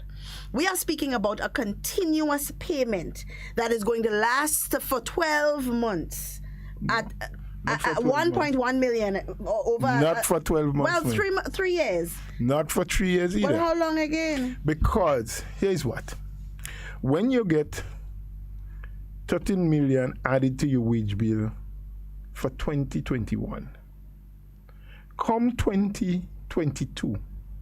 You're adding another 4%. And that 4% of 2022 will be higher than that of 2021 because it will be added to the, it is 4% of what your salary is at the time.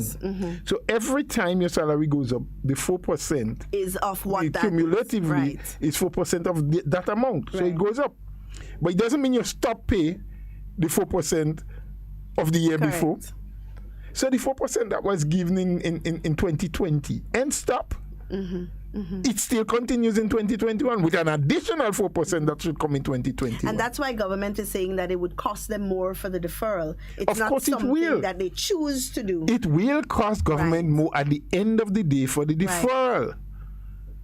But there is no business, and government is a business. Yeah. It's just that the government don't make profit. Yeah, but they are a business. It's a business. Yeah. And there is no business individual whom you can speak with that will tell you, oh, it's okay.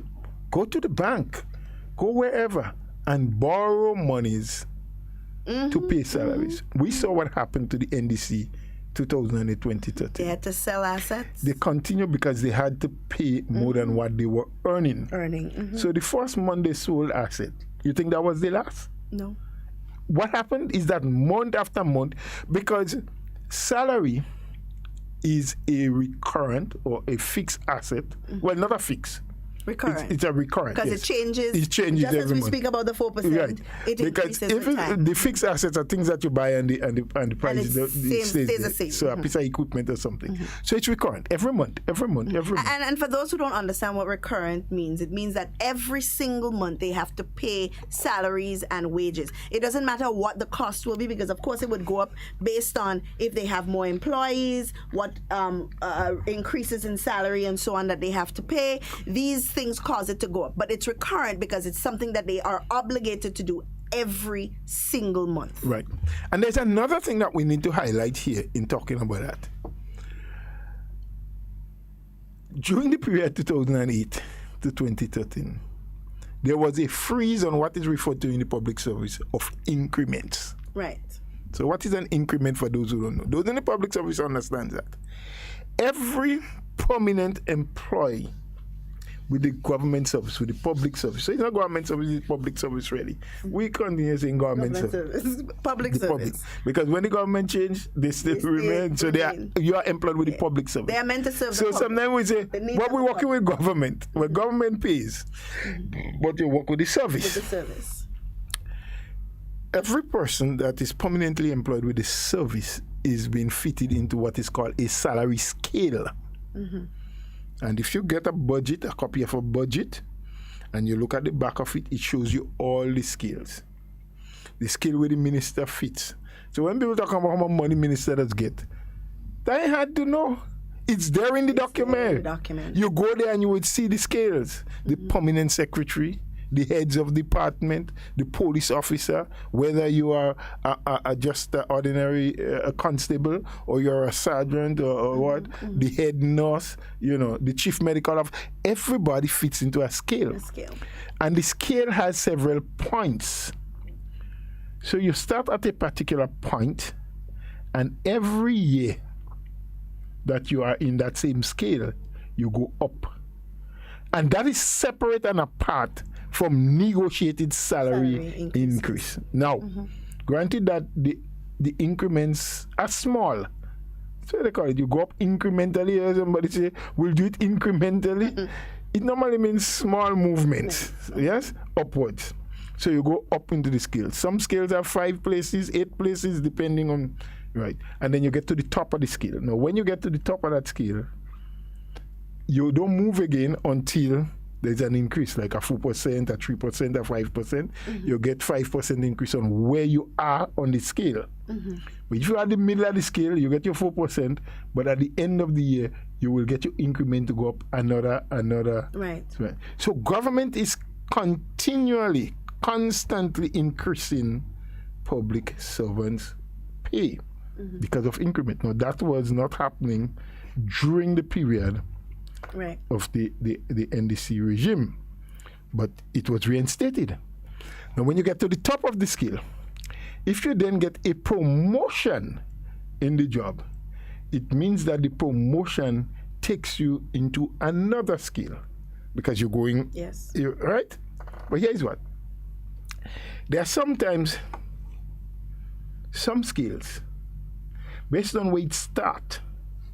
If you are at the top of one scale, based on where you are, and you're promoted to a higher position, sometimes the start of that next scale is lower a little bit than the top of the scale you were before. But they don't bring you back down. Your salary don't go down. You go into you start from an area on the scale that is comparable to where you are.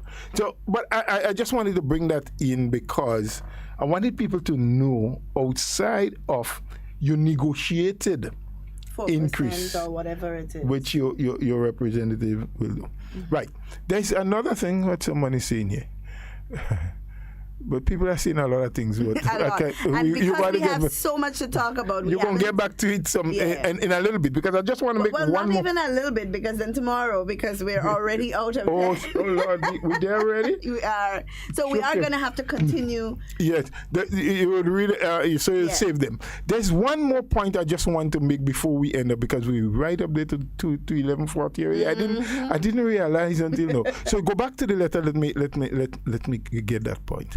Now, there's somewhere, I think, coming down to the end, where they talk about at the end of the month, we're looking forward to, from that paragraph there. Yes, it says here, as it stands now, the union awaits the upcoming payday as members anticipate the 4% increase in salary.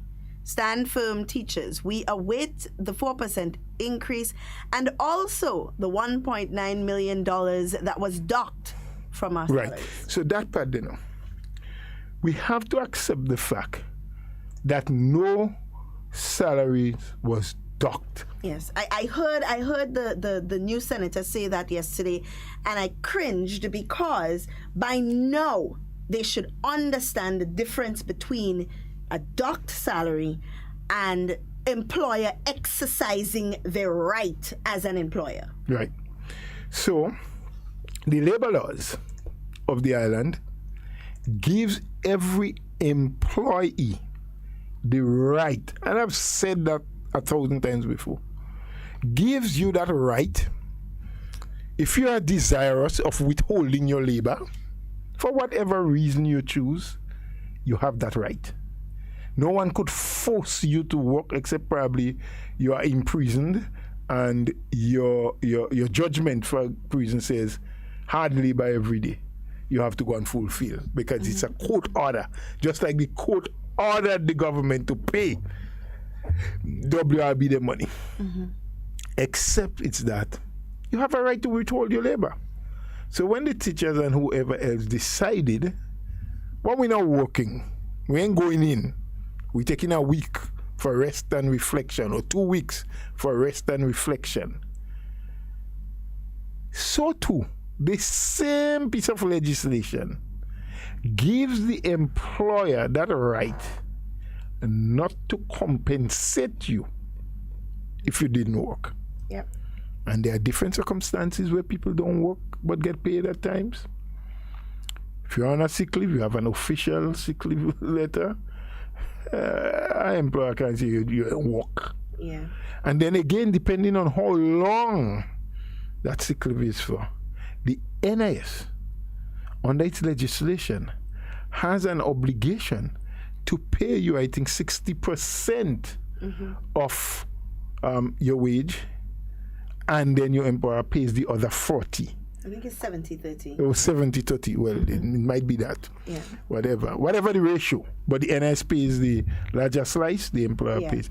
And so that again is there in law. In law. Okay? But if you just withhold, so I decide, see me from next week Monday, man, I want to chill, man. I didn't apply for vacation. It is not time for my vacation leave. There is no disaster in the country. The road from St. Andrews to St. George's didn't break into and I can't pass. Yeah. I just decided I want to relax. Call up my girl and I go on the beach. What wrong with all you? You're resting and reflecting. My employer is not obligated to pay me. And that is what happened. So there is again, not being truthful to say that the salaries was docked. It was not docked. They wasn't paid because they didn't work. But also a very important point, Mr. Bola. The unions, and they know this, this is why they keep pushing the word docked pay, to make those who are unknowing to this feel like they were done some injustice. The unions know, because it is written in their bylaws, that if you call employees out for whatever reason, rest and reflection, strike, whatever you want to call it. Stress relief, whatever name you wanted to give it, whatever fancy ribbon you want to put in it, you are entitled to pay them. And that is where the word, and Google it, strike fund comes in. And as a caller said yesterday, they have to give kudos to Senator the Honorable Chester Humphrey, who at that time, when the bureaus went out on strike, he called them out to strike. They had to raise the money internationally. Yes. To pay these workers because they were the ones that called them out to strike. So go ahead, read your union bylaws, go ahead and Google the word strike fund, whatever you have to do to make you understand that the union is responsible, and that is what they are trying to do. They know how much... They want to shift responsibility. I'm sorry, not they know, let me tell you, that $1.9 million that they speak about, they are responsible for paying it to you. So you have to hold them accountable. You see what they're doing now is very strategic. Yeah, they're shifting the blame. But there's another point that is interesting. Now, the unions are contesting that they are not responsible and what they did was not withhold their labor. Right. And that it was unconscionable that the government did not pay the workers. Mm-hmm. Well, did not pay you for what? Did you work and not get paid? Every month they work, they get paid. Even when they're on days off or sick leave, right? They get paid.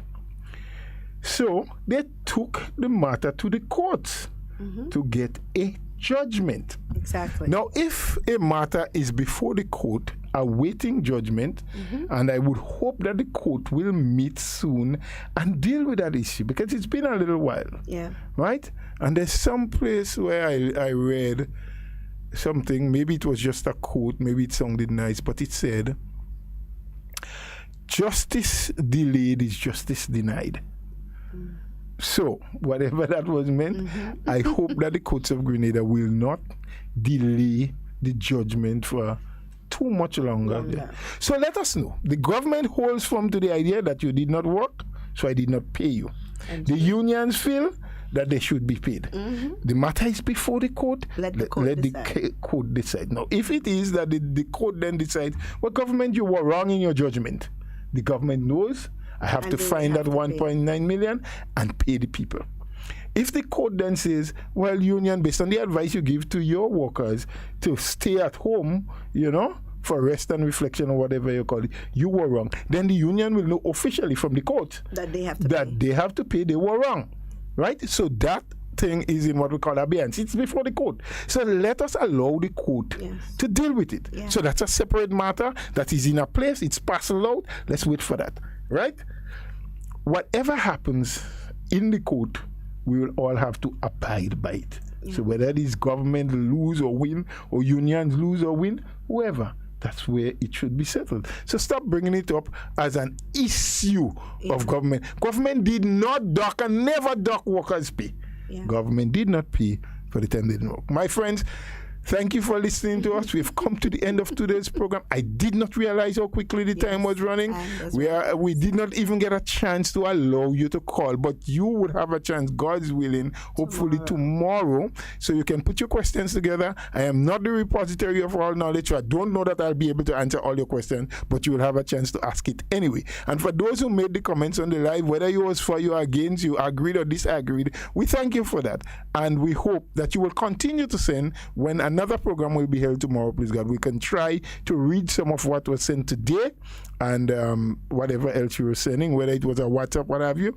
But we are out of time. Thank you. It was Hard Talk for Thursday, and we will continue tomorrow, God's willing.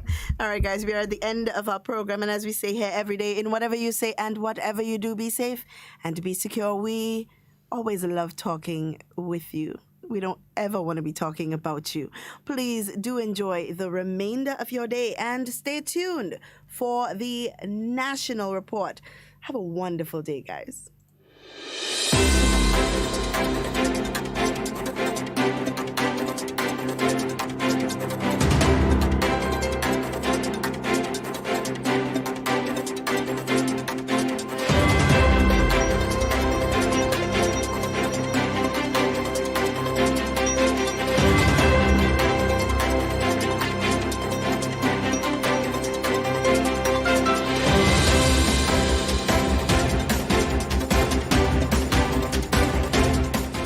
Government says it will examine the possibility of providing relief support to taxi drivers. We'll have the details of this story and more in the National Report.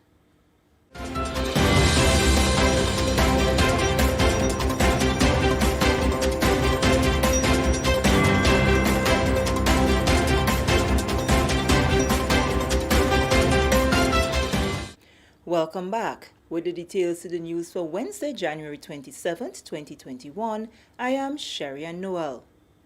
The government of Grenada will examine the possibility of providing additional relief support to the nation's taxi drivers, a category of persons particularly hard hit by the effects of the COVID-19 pandemic. At a meeting Wednesday with Prime Minister Dr. the Right Honourable Keith Mitchell and two of his cabinet colleagues, executive members of the Grenada Taxi Association appealed for government support as their business has been struggling. More in this report from Rikisha St. Louis. The appeal was not simply for a handout, but for meaningful ways to help protect livelihoods, such as a moratorium from lending institutions and concessions for the purchase of buses to provide public transportation. The majority of taxi drivers have been without income since the pandemic reached our shores in March last year, halting cruise ship operations and significantly slowing stay-over arrivals. Speaking on behalf of members, President of the Taxi Association, Mr. Cosmas Williams, said, and I quote, "It is tough. We are looking for help in any form. We are grateful for the stimulus package we received, but it has been almost a year that we have been without any real income. A few of us have options, like I'm doing some farming, but the majority of members do not have an alternative source of income. I think it is unfair that some people should be seeking increases at a time when so many others do not even have a source of income," unquote. Mr. Williams also suggested that government be pragmatic in its approach when the cruise ship industry resumes operations to ensure that the country remain a competitive and attractive destination. In response, the Prime Minister acknowledged the plight of taxi drivers and many others who have been without any income for several months and welcomed the various suggestions made.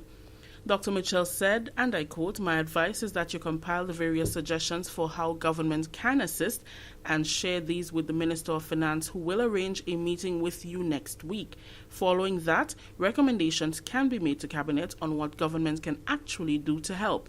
Remember too, government has its own challenges with a significant reduction in revenue, but we also have a fundamental responsibility to help the people, and that is what we try to do," unquote.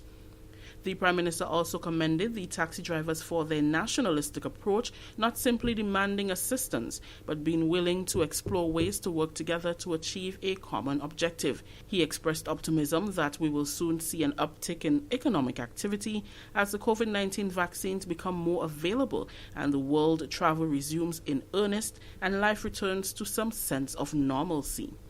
Finance Minister Honourable Gregory Bowen and Minister of Tourism Honourable Clarice Modeste Kerwin also attended the meeting with the taxi drivers. For the National Report, I am Rikisha St. Louis. Thank you, Rikisha. Leader of Government Business in the Senate, Senator Simon Steele, says the share purchase agreement between the then government and WRB was one-sided and not in the best interest of the people. Senator Steele was addressing members of the Upper House on Wednesday, where he put forward the resolution to affirm the settlement of the award between the Grenada Private Power Limited and WRB Enterprises, Inc., as claimants and the government of Grenada as respondent.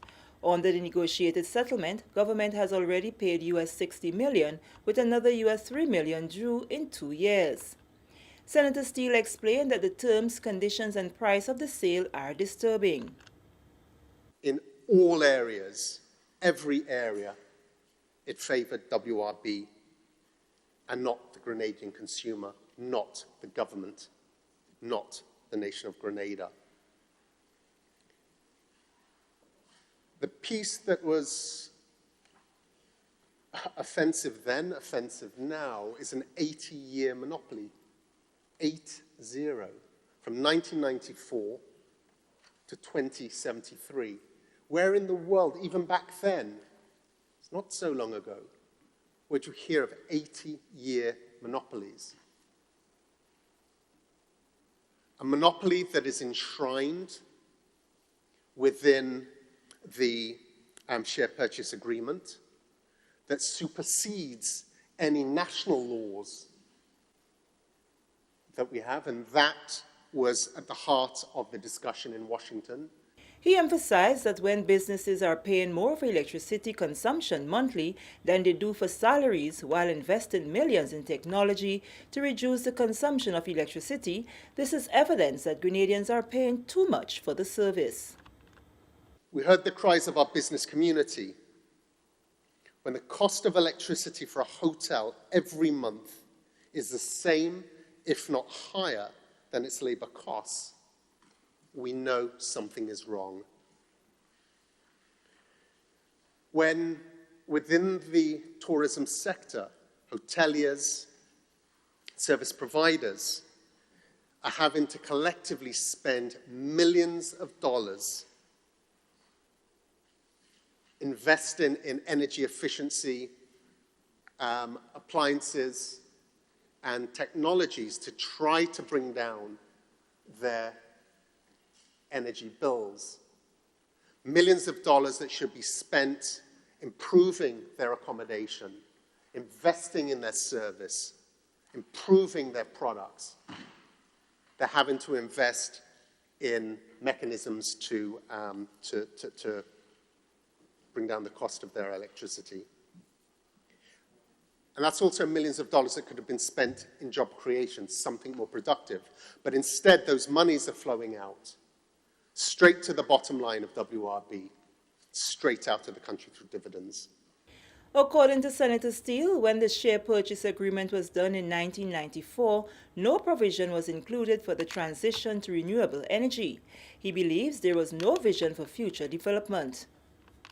Provided very little provision for the exploitation of our renewable energy potential. There were no incentives within those agreements and those regulatory frameworks from them to transition from their expensive, dirty, environmentally dirty diesel engines to alternative technologies.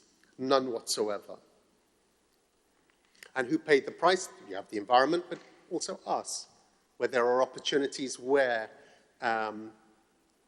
other methods of energy generation can be applied that will provide benefits and cost savings to our people. Moving along, the conversation of vaccination procurement continues in Grenada and the rest of the region. Health Minister Honorable Nicholas Steele said Grenada has shortlisted 2 vaccines that have been approved by the World Health Organization. However, a final decision is yet to be made. The COVID-19 vaccination is a topic of discussion for many, as concerns are raised over its effectiveness and safety. Minister Steele reassured the public on Tuesday during the government's post-cabinet briefing that no vaccination will be procured before public consultations are held. He added that the government is open to suggestions for alternative remedies for COVID-19. We are aggressively pursuing the procurement of vaccinations, and we'll be dealing with the rolling out of vaccinations.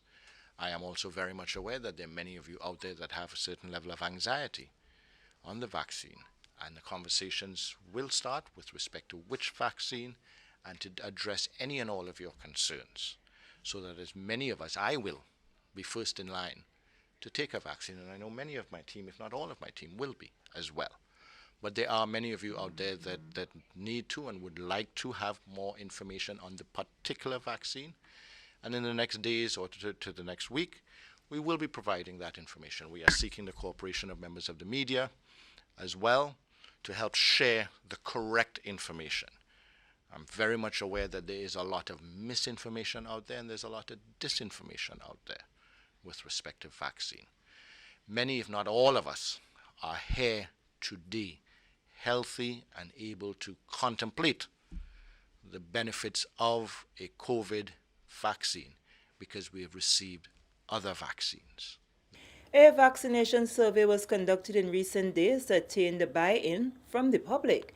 Minister Steele said the results of the survey is the first step towards making a decision. The survey revealed the various concerns that people had expressed. Dr. Charles, it's correct me, it's whether it was the length of time that this vaccine has taken to come to market, whether it is short-term side effects or long-term side effects. I think the effectiveness, safety, etc. So we've been able to quantify and classify, and we'll be addressing each and every one of those concerns as we proceed. What's important first and foremost is for us to identify the specific vaccine or vaccines that we will be using. What I would say right now, based on the information we have on our procurement process, and so we're looking at the Pfizer vaccine and we're looking at the AstraZeneca vaccine. We believe that it will most likely end up being one of those two or both of those. This is the National Report. More news after the break.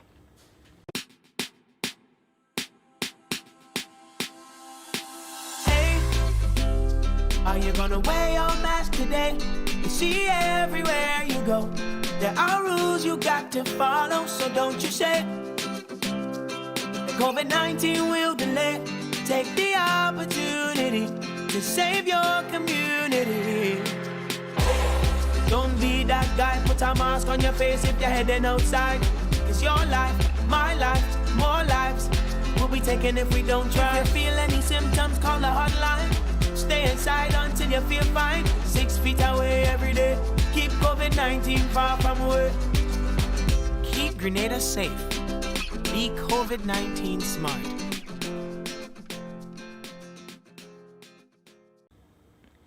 Welcome back.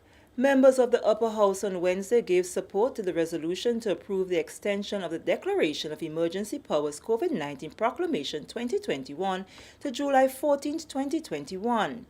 Leader of Government Business in the Senate, Simon Steele, presented the motion to prevent the frequent renewal of the declaration by the Governor-General, Her Excellency Dame Cecile La Grenade.